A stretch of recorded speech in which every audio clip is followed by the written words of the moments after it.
Hello friends, চলে এলাম আবারও একটা নতুন পর্ব নিয়ে। আর আমার আজকের পর্বে আছে ইঁচড়ের একটি মজাদার রেসিপি।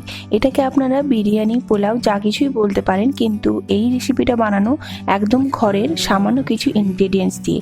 ইঁচড়ের সিজন চলে যাওয়ার আগেই কিন্তু আপনাদের এই রেসিপিটা বানিয়ে ফেলতে হবে। আর এই রেসিপিটা বানানো কিন্তু খুবই সোজা, আর সেটাই আমি স্টেপ বাই স্টেপ আপনাদের দেখাবো। আশা করছি আপনাদের ভালো লাগবে। ভালো লাগলে কিন্তু আমার চ্যানেলটিকে অবশ্যই সাবস্ক্রাইব করে রাখবেন নিত্য নতুন রেসিপি পাওয়ার জন্য।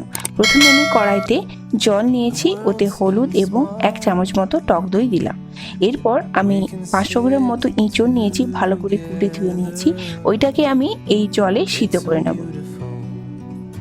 এরপর আমি নিয়ে নিচ্ছি 500 গ্রাম মতো বাসমতি রাইস। যদি বাসমতি রাইস না থাকে, বাড়িতে যেই চালে আপনারা ভাত খান সেই চালেই কিন্তু আপনারা এই রেসিপিটা করে ফেলতে পারবেন।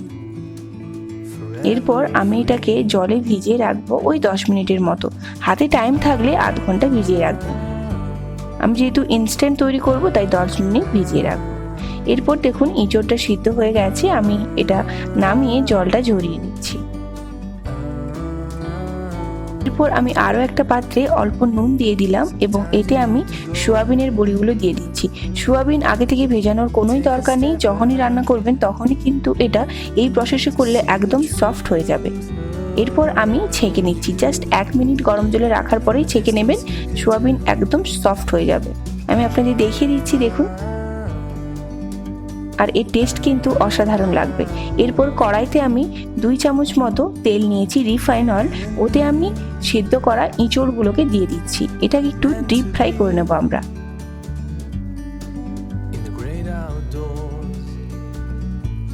ডিপ ফ্রাই করা হয়েই গেছে, দেখতে পাচ্ছেন। আমি এটা তুলে নিচ্ছি।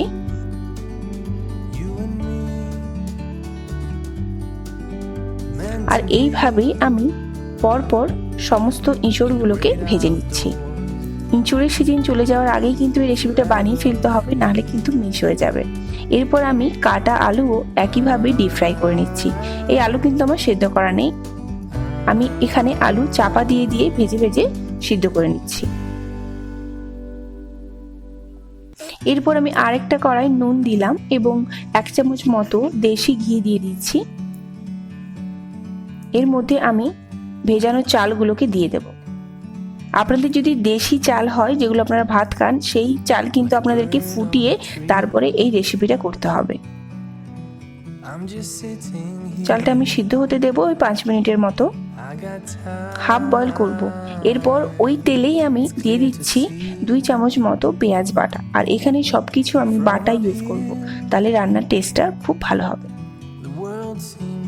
প্রথমে 2 চামচ মতো পেঁয়াজ বাটা একটু লাল করে ভেজে নিয়ে ওতে আমি দিয়ে দিচ্ছি 2 চামচ মতো রসুন বাটা, একদম ফাইন পেস্ট। ভালো করে আমি রসুন এবং পেঁয়াজ কষিয়ে নিচ্ছি যতক্ষণ না রসুনের কাঁচা গন্ধটা চলে যায়। এরপর আমি নিয়ে নিলাম আদা বাটা 1 চামচ মতো। ভালো করে কষিয়ে নিচ্ছি একসাথে। এরপর আমি দিয়ে দিচ্ছি 2টা টমেটো, আর টমেটোটা আমি একটু বড় বড় সাইজের কুটেছি যাতে দেখতে ভালো হয়। এরপর আমি দিয়ে দিচ্ছি সয়াবিন ভেজানো। এটাকে এই মশলার সাথেই কষে নেব, আলাদা করে তেলে কষার কোনো দরকার নেই। চাপা দিয়ে আমি নেড়ে নেড়ে এই মশলাটাকে সয়াবিনের সাথে কষিয়ে নিচ্ছি। এরপর দিয়ে দিচ্ছি হলুদ, লঙ্কা গুঁড়ো স্বাদ মতো। ভালো করে নেড়ে চেড়ে মিশিয়ে নিচ্ছি। এই মশলাটা কিন্তু একটু ধৈর্য ধরে করতে হবে। এরপর দিয়ে দিচ্ছি কষানো আলু এবং ইঁচড়। ভালো করে এই মশলার সাথে এগুলোকে আমি মিশিয়ে 5 মিনিটের মতো করে কষিয়ে নিচ্ছি। সুন্দর একটা কালার এসেছে। এরপর দেখুন এদিকে আমার চাল সিদ্ধ হয়ে গেছে। আর চালটা আমি 80% মতো সিদ্ধ করেছি, বাকিটা করিনি। বাকিটা এখানেই হয়ে যাবে। আর যদি আপনারা দেশি চাল ইউজ করেন, তাহলে পুরোপুরি ভাতটা ফুটিয়ে কিন্তু এই প্রসেসটা করতে হবে। ভাতটা ফোটানোর পরে আপনারা এই মশলার মধ্যে ভাতটাকে দিয়ে নেড়ে চেড়ে নিলেই কিন্তু রেসিপিটা তৈরি হয়ে যাবে। এরপর আমি দিয়ে দিচ্ছি 1 বাটি মতো দেশি ঘি। আর এই ঘিটা দিলেই কিন্তু এই রেসিপির স্বাদটা অনেক গুণে বেড়ে যায়, তাই ঘিটা দেওয়ার চেষ্টা করবেন। এরপর আমি এটাকে নেড়ে চেড়ে 5 মিনিটের মতো পুরো মশলার সাথে মিশিয়ে নিলাম। এরপর দিয়ে দিচ্ছি গরম মশলা। রেডি হয়ে গেছে কিন্তু আমাদের এই ইঁচড়ের বিরিয়ানি। আশা করছি আপনাদের অনেক ভালো লেগেছে। অবশ্যই কিন্তু বাড়িতে এই রেসিপি ট্রাই করবেন এঁচোড়ের সিজন চলে যাওয়ার আগে। এরপর আমি এটাকে সার্ভ করে নিচ্ছি, আর গরম গরম খেলে কিন্তু এর টেস্ট অনেক ভালো হয়। সার্ভ করে নিচ্ছি।